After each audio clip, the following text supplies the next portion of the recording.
Breaking news on legal challenges to the Trump administration's use of the Alien Enemies Act to deport what it calls violent gang members. So let's get right to CBS News legal reporter Katrina Kaufman. You are outside federal court there in New York. You're watching a few cases right now. What have you learned?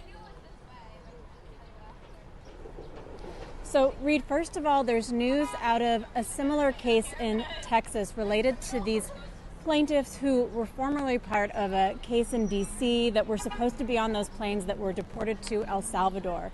So 3 of them are currently detained in Texas, and a judge just decided there to block their removal from the country. There's going to be another hearing on that matter on Friday, but for now, there is a temporary restraining order preventing them from being removed from the United States, and that judge cited concerns related to the Supreme Court's recent ruling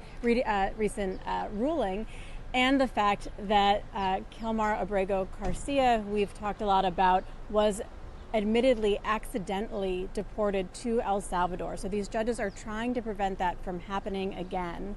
And then, Reed, I was just in this hearing in New York where the Judge Hellerstein, indicated that he is also going to issue a temporary restraining order blocking any detainees from being removed from the Southern District of New York.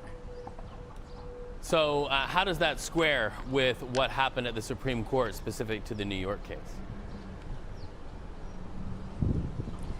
So there was a lot of talk about the Supreme Court ruling today, Reed, and this Judge Hellerstein, also said that he wants to really make sure that he is acting within the confines of that ruling. But what the Supreme Court called for, and something that all 9 justices agreed upon, was that there needs to be judicial review in these cases, an opportunity for notice and hearing. So in this case, which is specifically pertaining to 2 detainees who are in New York right now, what the ACLU was arguing is that they want there to be proper notice. They're asking for 30 days notice for these detainees and an opportunity for a hearing. They also said that they want this notice to be in both English and Spanish, Read, because a lot of these people don't speak English, and for the notice to be served upon the lawyers in this class, because otherwise these individuals might get notice, might not really understand how to proceed in these cases.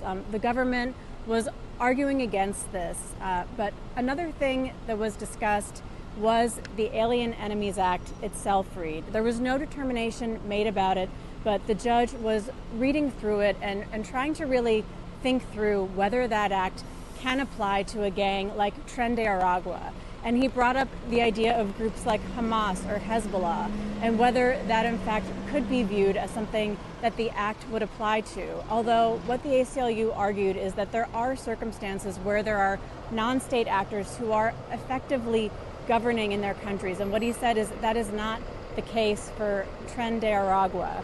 But what's going to happen for now is that I anticipate the judge will be formally issuing his ruling on the temporary restraining order, requiring that there be notice and an opportunity for a hearing allowed for these detainees who are currently in the Southern District of New York. There's also supposed to be a follow-up hearing in this case on April 23rd.